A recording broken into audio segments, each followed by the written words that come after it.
Yes, it's not potato time, but it's Elemental Shaman PvP guide time for patch 9.2. This is going to be amazing, so don't release spirit yet, as we will dive into talents, PvP talents, legendaries, covenants, cake recipes, and if you watch until the end, maybe some stat priority as well. Just maybe. Main idea is to keep this guide as short as possible, and once we cover talents and PvP talents, I will mainly talk about 3 builds that are and will continue to be, in my opinion, the best throughout the rest of this thrilling expansion. If I am not right about this, it means I'm wrong. Right. So, talents. Echo of the Elements, Echoing Shock, Earth Shield, Master of the Elements, Nature's Guardian, Primal Elementalist, and Stormkeeper should be your default talent picks in PvP. The only variations I see are Spirit Wolf instead of Earth Shield and Ancestral Guidance instead of Nature's Guardian. Spirit Wolf can and should be better versus Purge people and when you're constantly being trained or destroyed. Keep in mind, Ghost Wolf can also be purged, so good luck with that. Ancestral Guidance is good versus mind games, and I have nothing else. I did see a build that was stacking Mastery and playing around unlimited power,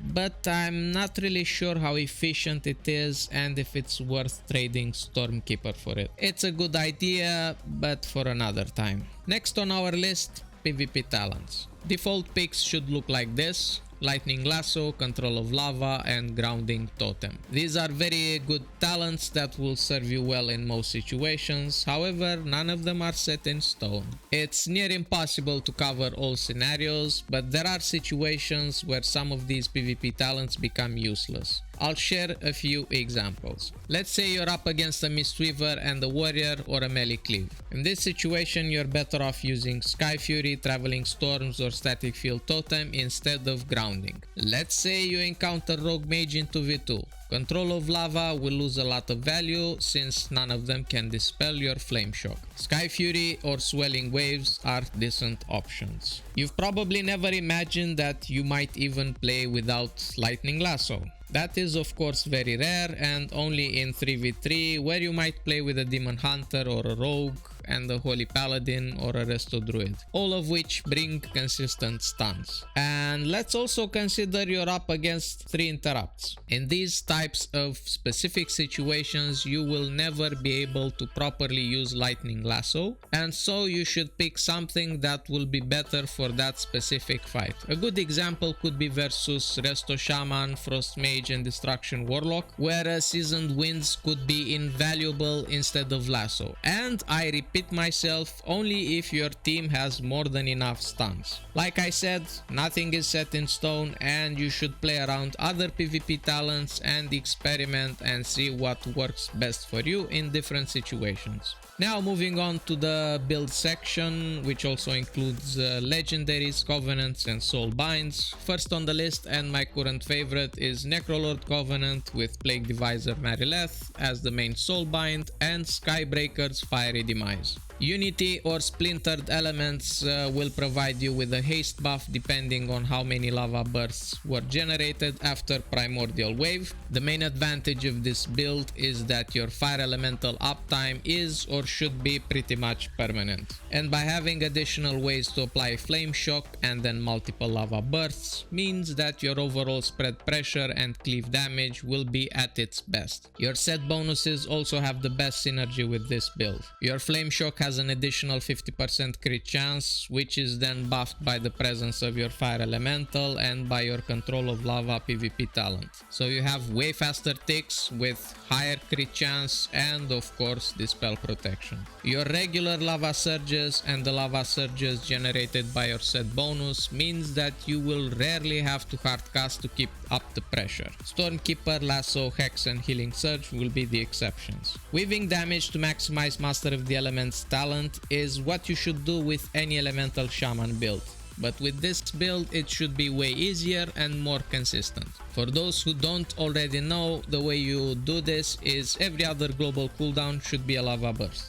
Lava Burst, Frost Shock, Lava Burst, Earth Shock, Lava Burst, Lightning Lasso, and so on. For Conduits, my personal choices are Tumbling Waves, Vital Accretion, Call of Flame, Totemic Surge, Swirling Currents, and Refreshing Waters. Thunderous Pause, Embrace of Earth and Condensed Anima Sphere are also perfectly viable options. Second build on the list, and another personal favorite, is focused around more healing and survivability. For this you need Earth and Harmony Legendary, and while Kyrian Covenant works as well, I still like Necrolord more. Even after nerf, Fleshcraft is still a strong defensive cooldown while interrupted in nature.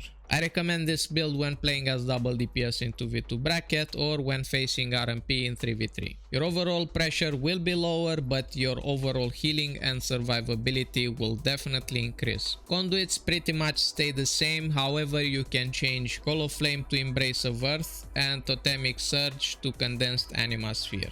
This will further boost your healing and tankiness, however it's not mandatory. You should test some games before committing to more permanent changes. Moving on to our last build, which I will admit I haven't been able to fully test as my renown is still low and time doesn't seem to be on my side, is of course the Vesper Totem build. I did however see it in action and I honestly hope to be able to fully test this beast in the near future. Main advantage of this build is insane burst, while main disadvantage is that setting up this burst could be more difficult and predictable. For this, I recommend playing with Elemental Equilibrium to further scale up the burst potential. Vesper Totem itself and Raging Vesper Vortex provided by Unity both deal damage, however the latter deals a lot of it. I have seen this totem crit to around 40 to 50,000 critical damage, which is nice because you can basically one-shot players who don't destroy it in time. One of the good things about this ability is that you can move the totem around and the relocate part does not trigger global cooldown. For Soulbinds and Conduits, I think Clea is the best as you can get even more crit. Elysian Dirge further boosts the damage of Vesper Totem. As for the rest, Thunderous Pause, Vital Accretion, Condensed Anima Sphere, Swirling Currents and Refreshing Waters are the best options in my opinion. This will make you tanky and maximize the burst to potato levels. Also, I highly recommend you play with Sky Fury when trying out this build. Before I vanish on the other side of the internet, I should talk about stat priority as well. Versatility is Captain Obvious the most important, regardless of spec or class. For the Skybreaker build, I recommend getting as much haste as possible to further get extra flame shock ticks and abuse the built-in high crit chance. Crit won't do much for you since Lava Burst is guaranteed crit already and Flame Shock has a big base crit chance, however crit is still more important than mastery. For the other two builds, the Earth and Harmony and Vesper Totem, I suggest getting absurd amounts of critical strike chance, followed by haste and then mastery. With the risk of repeating myself, remember that haste has some breakpoints which you should aim for to further reduce your global cooldown and cast time. Try to aim and stay around these breakpoints as this will make the rest of your stats more efficient. For 1.4 seconds GCD you need 3.5% haste. For 1.3 seconds GCD you need 11% haste. For 1.2 seconds GCD you need 21% haste, and so on. Getting haste outside these breakpoints will be useless for most specs in the game. With that being said, the guide is complete.